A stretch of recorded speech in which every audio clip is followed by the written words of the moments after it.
Hello, welcome to my channel Apatra Physics. Full concept with real class note, 100% syllabus coverage. Our today's topic is magnetic effect of current, Oersted experiment, concept of magnetic field. हम लोग सबसे पहले start करेंगे ousted experiment से, लेकिन उससे पहले एक दो बात है।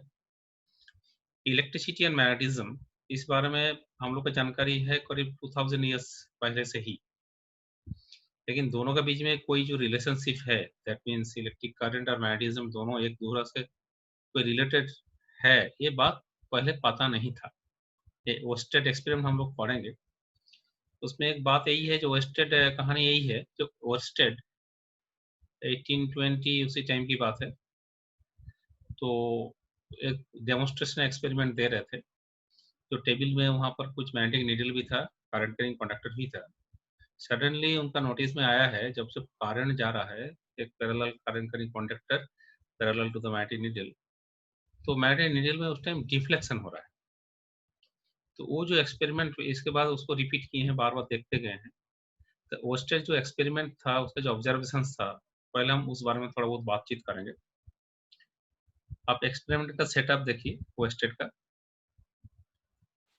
इसमें एक this one, it is one AB is a current carrying conductor. नीचे आप देख रहे हैं, it is one magnetic needle, one very small magnet, this type of. It is pivoted at this point. यहाँ around this point ये घूम सकता है in horizontal plane, जिसको हम लोग मैग्नेटिक कंपास बोलते हैं। उससे भी छोटा जो होता है मैग्नेटिक नीडल बोला जाता है इन दिस शेप। उसका नॉर्मली क्या होता है ना, always it set itself parallel to the north south direction, that means north जो है ना टुवर्ड द नॉर्थ, साउथ जो प्लेस्ड होता है टुवर्ड द साउथ, इसलिए इसको बोलते हैं नॉर्थ पोल और नॉर्थ सेकिंग पोल। तो इसके ऊपर जस्ट यहाँ पर एक करंट कैरिंग कंडक्टर ये भी रखा हुआ है, अभी करंट नहीं है इसमें, एक सेटअप है, and this wire AB is just above the magnet. Normally जो मैग्नेट है मैग्नेटिक नीडल का, वो मैग्नेट नॉर्थ साउथ बराबर ही है, इधर साउथ हो गया इधर नॉर्थ। अभी उसी हिसाब से हम लोग AB को सेट किए, that is along the north south directions and that is above the magnetic needle. Now our first setup of experiment, हम इसमें स्विच को ऑन किए, इसमें जो की K था इसमें की इंसर्ट किए, तो इसमें सर्किट क्लोज सर्किट हो गया। Now current is passing from A to B current जा रहा है इसमें just above the magnetic needle, and there is an observation. ऐसा ऑब्जर्व हुआ है ना, जो नॉर्थ पोल है उसको डिफ्लेक्शन हुआ in the anti clockwise order.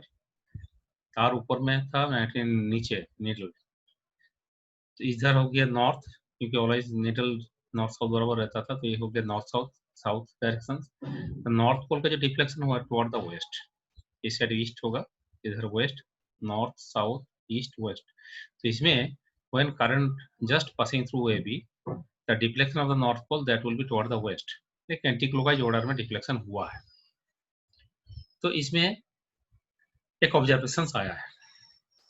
इसके बाद क्या किया गया सेकंड ऑब्जर्वेशन के लिए, ये जो पोलरिटी ऑफ दिस EMF, इसको चेंज किया गया, करंट का जो डायरेक्शन चेंज किया गया।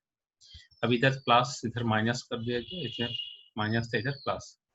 Now when we insert the key here, the current will passes from B to A, and again we observe then there is a deflection of the magnetic needle. इसमें deflection opposite order में, reverse order में हुआ है। इसमें था आपको toward the waste हुआ था नॉर्थ पोल, तो इसमें टुवर्ड द ईस्ट हुआ है। देखो, जब नॉर्थ पोल का टुवर्ड द वेस्ट होता है, साथ साथ साउथ पोल का टुवर्ड द ईस्ट होता है, तो हम लोग कोई एक स्टैंडर्ड पोल लेते हैं, that is the north pole. ये हम लोग ऐसे इंटरनेशनली इसको नॉर्थ पोल के लेते हैं, ये नॉर्थ पोल लेते हैं हम लोग। तो नॉर्थ पोल को जो यहाँ पर डिफ्लेक्शन हुआ है उसी को मान के चलेंगे। तो नॉर्थ पोल को जिधर डिफ्लेक्शन होता है टुवर्ड द वेस्ट, जब करंट का डायरेक्शन बदल हो गया, लेकिन बाकी सारा चीज सेम है, इसका position of the wire that is above the magnet, तो फिर इसका डिफ्लेक्शन उल्टा हुआ, टुवर्ड द ईस्ट हुआ है। तो ये it is another observation. Switch जब ऑफ कर दिया जाता है, that means no current, then it will again come in the original position, that is the north south direction. अभी एक्सपेरिमेंट को फिर दूसरा ढंग से भी किया गया था ना, इसमें जस्ट जो तार है हम उसको नीचे रखे मैग्नेटिक नीडल का, मैग्नेटिक नीडल ऊपर, जब कोई कारण नहीं है, no current passing through this A B, तो ये जो नॉर्थ साउथ बराबर रहता है इसमें, दिस वन। अभी current A to B, this plus इधर माइनस हो गया, तो करंट जा रहा है ए टू बी। तो अभी जो डिफ्लेक्शन हुआ है टुवर्ड द ईस्ट हुआ, तो ए बी जो ऊपर में था, ए टू बी करंट जा रहा था, उसका डिफ्लेक्शन होता है toward the west, that means anti clockwise order में। लेकिन इसमें जब ऊपर में रख दिए, तार नीचे हो गया, तो उसका डिफ्लेक्शन उल्टा हुआ है। These are the different observations that was observed by the Oersted. तो ये जो ऑब्जर्वेशंस जो हमने अभी बताया, तो इसमें थोड़ा सा डिस्क्रिप्शन लिखा हुआ है, कैसे होता है, कब क्या होता है, क्या डिफ्लेक्शन हुआ है। When the direction of the current is reversed, the north pole of the magnetic needle get deflected toward the east. When the wire is held below the needle and the current flows again south to north, the north pole of the magnetic needle gets deflected toward the east, and so on. इसे हम examination experiment करते ही। In all cases, when the current in the wire is stopped flowing, the magnetic needle comes back to its original positions, initial positions. That is figure diagram एक का जो है positions उसमें आ जाता है जब current नहीं जाता है। तो ये हाँ सब observations था। ये सब observations से क्या conclusion draw किया जा सकता था, वही जो draw किए थे और state. Since a magnetic needle can be deflected by a magnetic field only, it follows from the above experiment that a current carrying conductor produces a magnetic field around it. हम लोग को जो देखे हैं, जब तो करंट जा रहा है, उसका नजदीक में रखा हुआ है, तो उसमें मैग्नेटिक नीडल का डिफ्लेक्शन हो रहा है। इसका मतलब ऐसा तभी हो सकता है when this current carrying conductor produces some magnetic field, because one magnetic field can influence the magnetic needle. magnetic needle तो हम लोग बात नहीं सुनेगा, हम लोग बताएंगे लेफ्ट में जाओ, नहीं सुनने। तो मैग्नेटिक नीडल का जो डिफ्लेक्शन हो रहा था, जरूर कोई ना कोई मैग्नेटिक फील्ड एक्स्ट्रा वहां पर प्रोड्यूस हो रहा था, and that is by the current carrying conductor A B. तो ये कंक्लूजन हुआ है। उसका मतलब क्या हुआ है, जो मैग्नेटिक फील्ड प्रोड्यूस होता है जब कोई करंट है। तो ये हो गया बहुत ही एक बड़ा डिस्कवरी था। इसका मदद से अभी बहुत सारे इंस्ट्रूमेंट काम कर रहा है, बहुत सारा फिजिक्स का जो कॉन्सेप्ट ही बदल हो गया उसके बाद। इसमें अभी इतना सारे इंस्ट्रूमेंट इसके ऊपर बेस करके काम किया जा रहा है। बाद में धीरे धीरे हम लोग देखेंगे दुनिया में कहीं भी कोई भी मैग्नेटिज्म है, तो उसके पीछे इलेक्ट्रिक करंट ही है। ये भी नहीं permanent magnet, molecular magnet, atomic magnetism, उसके पीछे भी इलेक्ट्रिक करंट है।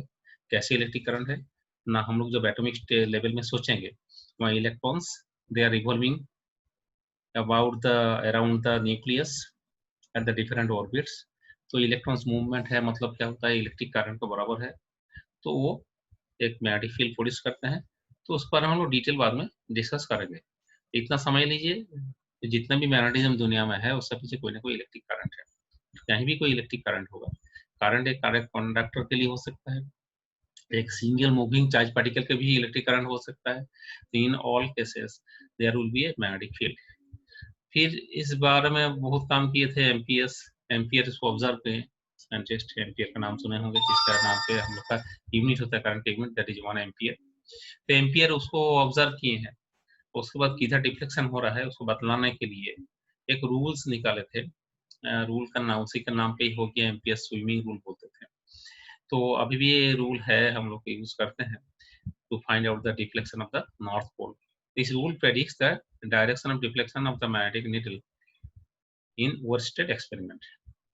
According to this rule, if we imagine a man swimming along the wire in the direction of current with his face always turned toward the needle, so that the current enters through his feet and leaves at his head, then the north pole of the magnetic needle will be deflected towards his left hand. तो इसका मतलब यही है, जैसे कोई swim करते हुए जा रहा है, जैसे ए बी जिधर जा रहा है स्विम करते उधर ही जा रहा है, वो अपना जिधर फेस है उधर ही मैग्नेटिक नीडल रखा जाएगा। अभी जिधर करंट ए टू बी जा रहा है, हम लोग सोच रहे हैं करंट उसको फीट से घुस करके हेड में निकाल के जा रहा है। That means that person swimming along the same direction of the electric current. And what will be the direction of the deflection of the north pole? That is along the left hand of that swimmer. अभी मान लीजिए current यहाँ पर same direction जा रहा है, लेकिन इसमें जो वायर हो नीचे है, तो इसका मतलब क्या है ना, वो उसको जो है बैक फोर्थ में इसको स्विम करना होगा। उसका फेस अपवर्ड होगा, जिधर मैग्नेटिक नीडल है उसका लेफ्ट हैंड किधर आ जाता है, टुवर्ड ईस्ट आ जाता है। अगर ऊपर में स्विंग करते हुए जा रहा है, इधर हेड हो गया है, जिधर फेस है उधर हो गया आपका मैग्नेटिक नीडल, तो उसमें आप जा रहा है किधर ना, टुवर्ड द वेस्ट जा रहा है। इसमें दूसरा ढंग से भी हम लोग एक को समझ सकता हूँ, जिसको द स्नो रूल, मतलब में कारण जा रहा है किधर से ना, साउथ टू नॉर्थ तरफ कारण जा रहा है। और ओवर वो कारण करिंग कंडक्टर क्या है ना, ओवर द मैग्नेटिक नीडल, तो उसका नॉर्थ पोल किधर डिफ्लेक्शन होगा, टुवर्ड द वेस्ट होगा। तो ये सब तो रूल निकाला गया था, जो ऑब्जर्वेशन था, तो तुरंत हम निकालने के लिए हम किधर डायरेक्शन होगा। तो ये जो है स्विमिंग रूल का साथ साथ हम स्नो रूल भी बोलते हैं। स्नो रूल मतलब वही, उसी को दूसरा ढंग से भी समझाया जाता है, जो direction can also be remembered with the help of the word snow.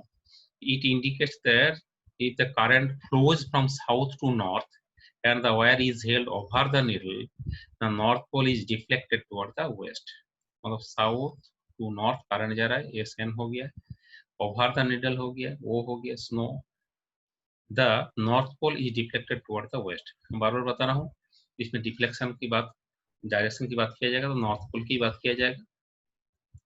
इसमें और एक बात इसमें नोट करके रखिए, तो स्टैटिक चार्ज है ना, एक single charge particle which is at rest, तो उसका चारों तरफ एक इलेक्ट्रिक फील्ड होता है, तो मैग्नेटिक फील्ड प्रोड्यूस नहीं कर सकते। लेकिन एक मूविंग चार्ज पार्टिकल, उसका चारों तरफ इलेक्ट्रिक फील्ड भी है, it also produce a magnetic field. Moving charge particle is nothing but equivalent to electric current. तो इलेक्ट्रिक करंट और मूविंग चार्ज पार्टिकल एक ही बात हुआ है, तो वो एक मैग्नेटिक फील्ड प्रोड्यूस करते हैं। अगर moving charge particle in future पढ़ेंगे, अगर वो एक्सीलरेटेड मोशन में है, तो इलेक्ट्रिक फील्ड, मैग्नेटिक फील्ड, साथ साथ इलेक्ट्रोमैग्नेटिक वेव भी प्रोड्यूस करेगा वो। अभी हम लोग जो टॉपिक्स मेनली है magnetic effect of electric current, मतलब कितना मैग्नेटिक फील्ड प्रोड्यूस करता है, कब करता है, कितना दूर में करता है, कौन कौन फैक्टर के ऊपर डिपेंडेंट है मैग्नेटिक फील्ड की जितना प्रोड्यूस होता है, ये सारी चीज हमको पढ़ना है। उसके लिए जो लॉ है हम बार से बार पढ़ेंगे, लेकिन उससे पहले हम लोग को जो जानकारी चाहिए, जो मैग्नेटिक फील्ड है क्या चीज, मैग्नेटिक फील्ड का यूनिट क्या है, उसका डेफिनेशन क्या है, डायमेंशनल फॉर्मूला क्या है। तो पहले आज हम लोग मैग्नेटिक फील्ड बारे में एक कंप्लीट आइडिया ले लेंगे। Magnetic field is the space around a conductor carrying current or the space around a magnet in which its magnetic effect can be felt.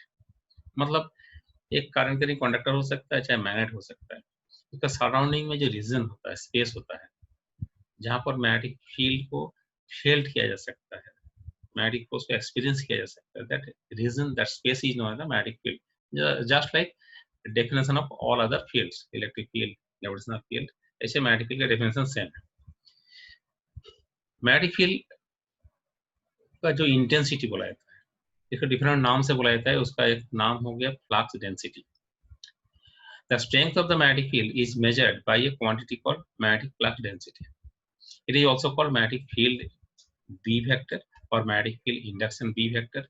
तो ये जो पहले मैग्नेटिक फील्ड हम बताएं, इन फ्यूचर हम लोग मैग्नेटिक फील्ड बताएंगे तो हम लोग समझेंगे बी के बारे में बात किया जा रहा है। शॉर्टकट हम मैग्नेटिक फील्ड बोलते हैं, magnetic field induction flux density भी बोलते हैं, तो डिफरेंट नाम से बुलाया जाता है। तो इसमें फ्लक्स डेंसिटी का मतलब क्या होता है ना, फ्लक्स पर unit area when the area is perpendicular to the direction of the field. Magnetic flux electric flux जैसा ही है, कोई पॉइंट में अगर मान लीजिए कितना बी का वैल्यू है, तो फ्लक्स डेंसिटी भी हम लोग समझते हैं, वहां पर एक अराउंड में यूनिट एरिया ले लीजिए, उस यूनिट एरिया कैसा लीजिएगा ना, जिधर फील्ड है उसका परपेंडिकुलर लीजिए, तो उसमें कितना मैग्नेटिक फ्लक्स है वो गया फ्लक्स डेंसिटी। वो एक measurement of the magnetic flux density और magnetic field B at that point. ये एक वेक्टर क्वांटिटी है जस्ट लाइक इलेक्ट्रिक फील्ड, और इसका यूनिट होता है टेस्ला और weber per metre square. Actually weber is the unit of magnetic flux per metre area, मतलब per metre square in SI system, that is also known as the 1 tesla. Magnetic flux density is a measure of field concentration, that is number of lines in each square meter of the field. It is therefore the appropriate quantity to describe the magnetic field. मतलब कोई जगह पर magnetic field को describe करना चाहते हैं तो हम लोग फ्लक्स से ड्रॉ करके डिस्क्राइब करते हैं, इजी होता है, आसान होता है। जहाँ पर फ्लक्स का डेंसिटी मतलब बहुत गैदरिंग ज्यादा है तो हम लोग समझ जाता है यहाँ पर बी का वैल्यू ज्यादा है। चाहे जहाँ पर बहुत ही स्पेस्ड है दो मैग्नेटिक लाइंस के बीच में, फील्ड लाइंस के बीच में, तो हम बोलेंगे यहाँ पर कम जो है, तो डिस्क्राइब करने के लिए फ्लक्स जो है वो क्लास डेंसिटी P को डिस्क्राइब करने के लिए कैसा है, एक झलक में पता चलता है जो कैसा है वो सफिशिएंट है। Just as electric field around a charge is described by a field vector E, similarly the magnetic field around a current carrying conductor or a magnet is described by the magnetic field vector B। मतलब जो electric field, electric chapter हम लोग पढ़ चुके हैं, electrostatic पढ़ चुके हैं, उसमें E जैसे एक रोल प्ले करता है, यहाँ पर B वैसे ही सिमिलर एक रोल प्ले करते हैं, जबकि E एंड B दोनों डिफरेंट है, लेकिन दोनों का रोल एक ही जैसा ही है। अभी हम लोग B को दूसरे ढंग से डिफाइन करेंगे। जैसे इलेक्ट्रिक फील्ड हम लोग डिफाइन किए थे, electric field at a point in space as the force acting on a unit positive charge placed at that point. मतलब force per unit positive charge E का वैल्यू था F/Q0 था, force per unit positive charge हम लोग बोल रहे थे eight that point. तो इसमें भी फोर्स कॉन्सेप्ट से ही B को भी डिफाइन किया जाता है। We also define B, that is strength of magnetic field, in terms of force acting on a moving charge और current due to the magnetic field. और मूविंग चार्ज का term हम लोग जिसको फोर्स मिल रहा है उसका टर्म हम लोग V को डिफाइन करेंगे, देखा जाए। That is our main topics. अभी let us consider positive charge plus Q moving in a uniform magnetic field V vector with a velocity V vector. Let us the angle between B vector and B vector be theta. It has been found experimentally that magnetic field exerts a force Fm on the charge। मतलब क्या ना, हम लोग अभी देखेंगे, एक class charge लिए हैं, एक मैग्नेटिक फील्ड में रखा हुआ, it is moving in a magnetic field, magnetic field हो गया B, that is according to this figure diagram, let us consider B along the y-axis and the charge particle of class Q charge that is moving in the xy plane, the angle between the V मतलब velocity vector and B vector that is the theta angle। अभी ये जो जितना सारा laws इस chapter में आएगा, basically all this experimental law, experimental fact उसके ऊपर बेस करके प्रेडिक्ट किया गया है। तो उसमें एक ऑब्जर्वेशनल और एक्सपेरिमेंटल लॉ, तो उसमें ये ऑब्जर्व किया गया है जो कितना फोर्स मिलेगा चार्ज पार्टिकल को ना, जितना उसका चार्ज ज्यादा होगा, if all other factors are same, मतलब V थीटा B सब सेम है, जो चार्ज पार्टिकल का वैल्यू अमाउंट ऑफ चार्ज जितना होगा वो इतना ही ज्यादा फोर्स उसको मिलेगा। दूसरा बात होता है, अगर चार्ज पार्टिकल सेम हो, मैग्नेटिक फील्ड का वैल्यू भी ज्यादा है तो भी ज्यादा फोर्स मिलेगा। ये वेरी FM मतलब magnetic force, force experience the charge particle due to the magnetic field FM। और इलेक्ट्रिक फील्ड के हम लोग Fe लिखेंगे इन फ्यूचर, एक FM हो गया, एक Fe हो गया, that depends upon the value of the B। और एक चीज है FM वेरी है V sin theta. What is the V sin theta? ना it is the one rectangular component of the velocity. कौन सा कंपोनेंट ना, which is perpendicular to the B। तो B का साथ परपेंडिकुलर कंपोनेंट होगा, अलोंग द B एक कंपोनेंट होगा, इसका ना वेलोसिटी का, तो अलोंग द B जो कंपोनेंट होगा उसका कोई इन्फ्लुएंस नहीं है इसमें, उसका साथ परपेंडिकुलर जो कंपोनेंट है V sin theta, it is the main here, बोले इसके ऊपर डिपेंडेंट है। तो ये तीन फैक्टर के ऊपर डिपेंडेंट है। कैसे डिपेंडेंट है ना, सब डायरेक्टली प्रोपोर्शनल। ये तीनों फैक्टर का हम एक साथ में ऐड करेंगे तो मिलेगा FM Q V B sin of theta, और FM equal to K into Q V B sin theta. इसमें K एक कांस्टेंट आ गया, एक प्रोपोर्शनल कांस्टेंट आ जाएगा। तो अभी तक हम लोग क्या बात की है ना, एक चार्ज पार्टिकल एक मैग्नेटिक फील्ड में मूव कर रहा है, वेलोसिटी के साथ B magnetic field angle theta हो गया, दोनों एक ही प्लेन में है, दैट इज XY प्लेन। तो उसको फोर्स मिलेगा, वो कितना मिलेगा, किसके इसको डिपेंडेंट है ना, in this way the magnetic force expend by charge particle इतना डिपेंडेंट है। तो इसमें K Q V B sin theta K constant आ जाएगा, कांस्टेंट प्रोपोर्शनल। ये K का वैल्यू 1 होता है। कैसे 1 होता है ना, इसमें हम लोग B का unit in this way choose करते हैं, जो K का वैल्यू अपने आप 1 आ जाएगा। हम थोड़ा बाद में इस बारे में बात करेंगे K का वैल्यू कैसे 1, लेकिन इक्वेशन में K का वैल्यू 1 होगा। तो K का वैल्यू 1 अगर होता है, मतलब B का जो यूनिट इन दिस हम लोग डिफाइन कर लेते हैं, B के यूनिट मान लेते हैं B द 1 टेस्ला, तो उसमें K अपने आप 1 हो जाता है। तो फॉर्मूला में K 1 पुट करेंगे तो मिल जाता है कितना ना, Q V B sin of theta. Force हो गया Q V B sin of theta. It is very very very important formula 1, ये बहुत बार यूज किया जाएगा इन फ्यूचर टॉपिक्स में, मतलब आपको ये याद रखना ही होगा। जो force explained by a charge particle when it is moving in a magnetic field, value कितना होना, Q V B sin theta, that not only depends upon the Q, not only V, not only B, also theta angle के ऊपर भी dependent है इसमें. This equation can be written in the vector form. अगर vector form में लिखते हैं तो क्या लिखोगे ना, AFM vector is equal Q V cross B, Q into V cross B, मतलब mod of FM हो गया Q into mod of V cross B. कैसे है ना, V भी sin थीटा, इसको हम लोग लिख सकता हूँ वेक्टर फॉर्म में V cross B. ये भी वेक्टर क्वांटिटी, ये भी vector quantity. The answer, the result, that is the force, it is also a vector quantity. इसमें क्रॉस प्रोडक्ट होगा. इसमें एक चीज दिमाग में आता है बात, तो सर ये V भी sin थीटा, इसको तो B पहले क्रॉस V लिख सकते थे मैथमेटिकली, लेकिन इसमें हम पहले बताए the law is experimental law. अगर V हम लोग पहले लिखेंगे, B बाद में लिखेंगे, उसमें जो रिजल्ट मिलेगा, मतलब फोर्स का जो डायरेक्शन मिलेगा, एक्चुअल जो फैक्ट होता है, एक्सपेरिमेंटल फैक्ट, उसको सपोर्ट करता है.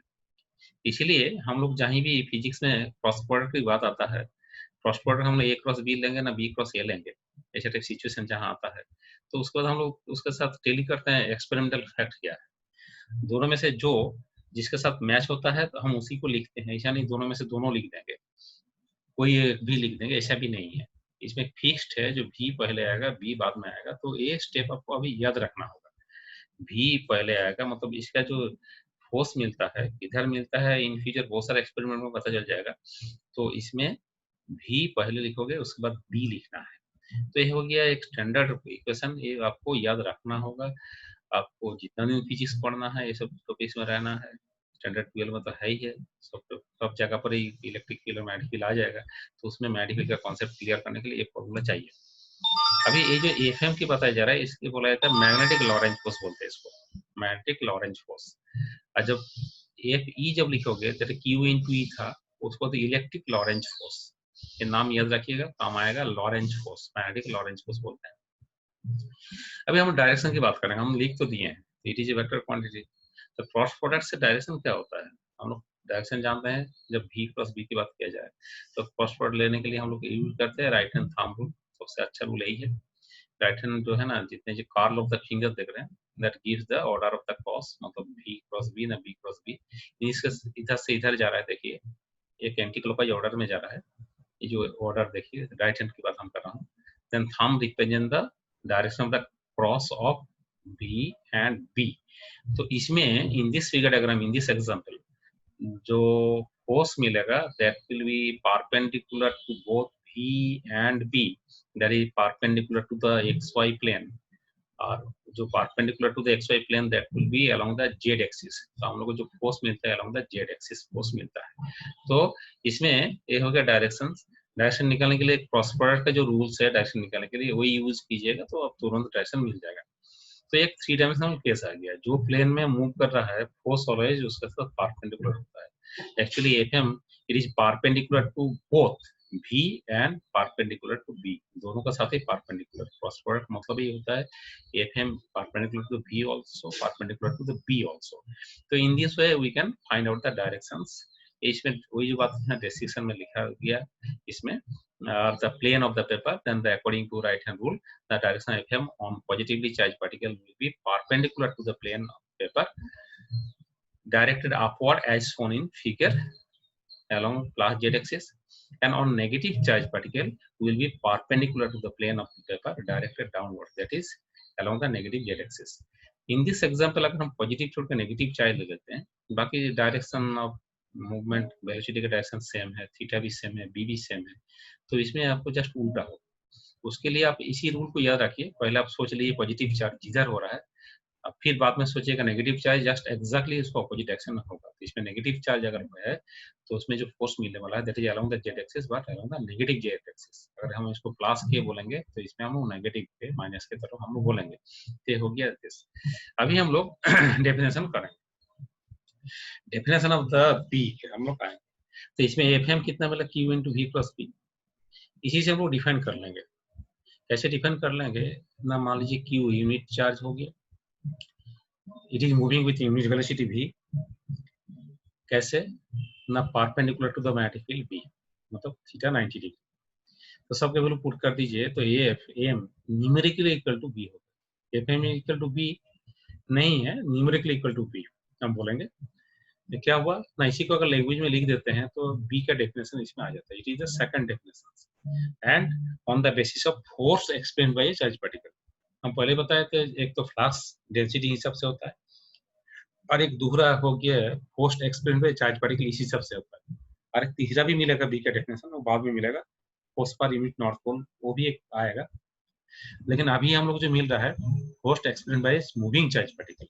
क्या हुआ ना, हम इसी को अगर लैंग्वेज में लिखेंगे, अपना खुद भी लिख सकते हैं लैंग्वेज में अपना हिसाब से, एक फॉर्मूला याद रखोगे, सबका वैल्यू 1 1 1 कीजिए, तो मतलब 1 q1 एंड थीटा 90 डिग्री, तो एफएम इक्वल टू v हो जाता है। इसको लैंग्वेज में लिखो, द मैग्नेटिक फील्ड इंडक्शन और magnetic flux density at a point in the magnetic field is equal to the force experienced by a unit charge moving with a unit velocity perpendicular to the direction of magnetic field at that point। तो ये हो गया, इसको language में लिख दीजिए, definition निकाल दीजिए। अभी कुछ स्पेशल केसेस एक दो हम बात करेंगे। इन दिस इक्वेशन जो इक्वेशन मिला है क्यू वी साइन थीटा मिल गया है, थीटा 0 डिग्री और 180 डिग्री होता है तो साइन थीटा की वैल्यू 0 होता है। थीटा 0 डिग्री और 180 डिग्री होगा तो साइन थीटा की वैल्यू होगा 0, इसका मतलब cos will be 0।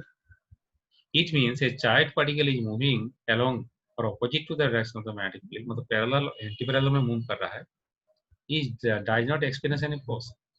तो अगर आपको कोई पूछता है जो चार्ज पार्टिकल ऑलवेज फोर्स मिलेगा क्या उसको, ना चार्ज पार्टिकल ऑलवेज फोर्स नहीं मिलता है। एक तो जो पैरेलल मूवमेंट हो रहा है, मूविंग चार्ज पार्टिकल की बात कर रहा हूँ, और एंटी पैरेलल तो उसको फोर्स नहीं मिलेगा।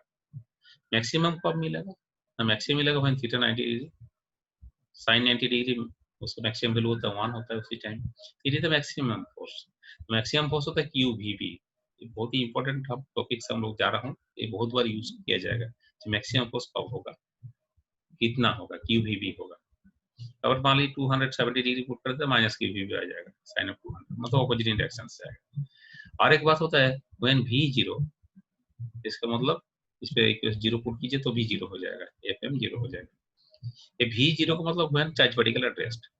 तो हम लोग क्या देखे अभी तक, हम लोग देखे चार्ज पार्टिकल जब रेस्ट में है तब उसको फोर्स नहीं मिलता है, वहीं चार्ज पार्टिकल मूविंग पैरेलल और anti parallel to the magnetic field तो भी फोर्स नहीं मिलता है। इसलिए ऑलवेज चार्ज पार्टिकल को फोर्स देने वाला बात नहीं। चार्ज पार्टिकल तो भी फोर्स मिलेगा अगर थीटा का वैल्यू 0 डिग्री 180 डिग्री नहीं हो, दूसरा कोई एंगल हो, और चार्ज पार्टिकल रेस्ट में नहीं हो, तो उसको फोर्स मिलेगा। सबसे ज्यादा फोर्स कब मिलेगा, when charge particle is moving perpendicular to the magnetic field, तब मिलेगा। अभी हम लोग जो बोल रहे थे ना, बी के यूनिट हम कैसे डिफाइन करेंगे, तो ऐसे सिस्टम में हम लोग बी के यूनिट जब डिफाइन करेंगे, इसका नाम हम लोग देंगे टेस्ला, ये भी साइंटिस्ट का नाम है, और उसी का ही वेबर पर मीटर्स पर हम लोग लिखते हैं। वेबर हो गया है मैग्नेटिक फ्लक्स का यूनिट पर मीटर स्क्वायर, मतलब फ्लक्स डेंसिटी। तो हम लोग अभी दूसरे रंग से इसको डिफाइन करेंगे। इसमें देखो Q V B sine theta, B का यूनिट निकालना तो बी को हम सब्जेक्ट बना दिए, अब बी का वैल्यू 1 होगा, यूनिट होगा उसका मतलब। हम इसमें बारी बारी से सोचें, Q1 ऐसा सिस्टम में Q is the 1 coulomb, V1 1 meter per second, sin theta 1 means theta 90 degree। At that time, if the force is 1 Newton, F is the 1 Newton, then B कितना होगा ना 1 टेस्ला बताएंगे। हम इन दिस वे B का 1 Tesla कर रहा हूँ, उस टाइम 1 टेस्ला B के वैल्यू 1 लिख दें, तो इसमें अगर K होता है इक्वेशन में, यहाँ पर K लिखते हैं तो K का वैल्यू अपने आप 1 हो जाता है। मतलब 1 टेस्ला को हम लोग इन दिस वे डिफाइन कर रहा हूँ, इसमें K होता भी है तो K का वैल्यू 1 अपने आप आ जाता है। It is the way to define the B unit. ऐसा यूनिट पहले हम न्यूट्रॉन का भी 1 न्यूट्रॉन भी डिफाइन किया था, F equal K into M into A, तो 1 neutron in this way define किया गया था, तो K का वैल्यू अपने आप 1 हो जाए। एक सिमिलर कॉन्सेप्ट इसमें भी अप्लाई किया जाता है। तो आपको ये जो डेफिनेशन 1 टेस्ला की याद रखने के लिए एक फॉर्मूला याद रखिए और स्टेप को याद रखिए। K का वैल्यू 1, S V का 1, sin theta 1, at that time if N equal to F equal to 1 newton, अगर 2 न्यूटन होता बोलेंगे 2 टेस्ला होगा।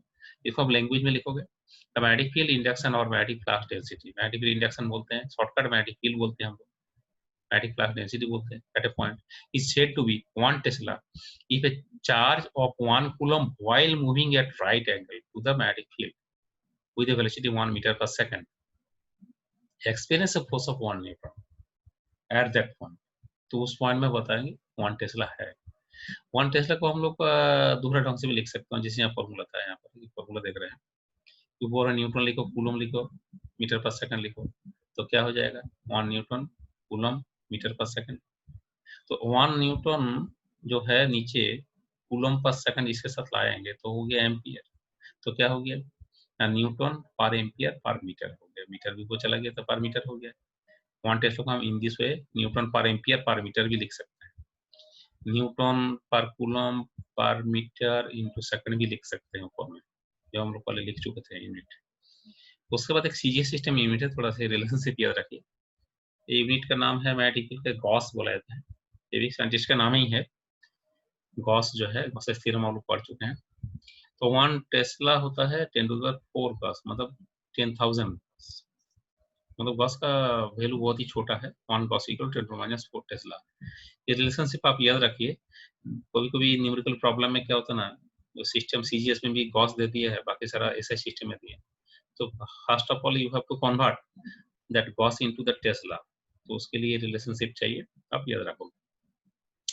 बी का dimensional formula very simple. Now B को सब्जेक्ट बनाइए, FM divide by Q B sine theta.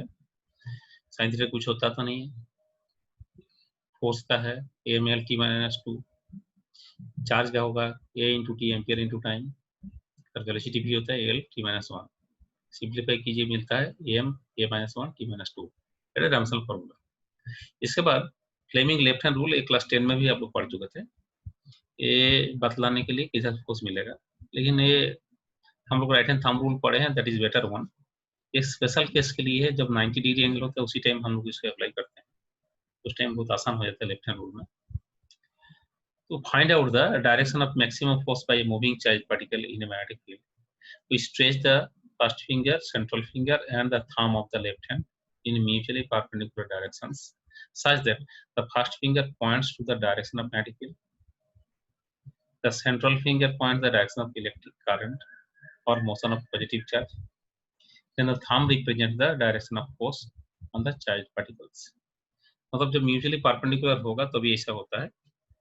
इसमें भी हम लोग यहाँ पर इसको देख सकता हूँ, राइट हैंड थंब रूल से जो फोर्स किधर मिलेगा, इस फिगर डायग्राम से हम लोग का, तो हम लोग इसको सेंट्रल फिंगर देंगे, ओके। भी अगर इधर होगा तो इसमें हम लोग मिडिल फिंगर लेंगे, तो इसमें जो थंब तो वो उसमें आ जाएगा इधर अलोंग द जेड एक्सिस, तो फोर्स होगा अलोंग द जेड एक्सिस। ये हो गया एक concept about the magnetic field and ousted experiment. तो नेक्स्ट जो हम लोग वीडियो होगा वो हम लोग का बायोट-सावर्ट लॉ पढ़ेंगे, इसमें मैग्नेटिक फील्ड क्या है और मैग्नेटिक फील्ड प्रोड्यूस होता है, तो ये हम लोग देखें। ओस्टेड एक्सपेरिमेंट बता रहा है मैग्नेटिक फील्ड प्रोड्यूस होता है, नहीं तो मैग्नेटिक फील्ड का डिफ्लेक्शन क्यों हुआ, और बाद में मैग्नेटिक फील्ड के बारे में कुछ बेसिक आइडिया ले लिए हैं हम लोग, यूनिट क्या है, डिफाइन कैसे करते हैं, डायमेंशनल फॉर्मूला क्या है, वेक्टर क्वांटिटी है, तो on the from the concept of the first experiment moving charge particle. इसका नेक्स्ट क्लास जो हम लोग करेंगे वो हो गया बायोट-सावर्ट लॉ। मैग्नेटिक फील्ड होगा एक करंट छोटा सा एलिमेंट के लिए होगा तो कितना होगा, किधर होगा, कौन-कौन फैक्टर पर डिपेंडेंट है, वो नेक्स्ट वीडियो में आपको मिल जाएगा। ये वीडियो यहीं तक ही है।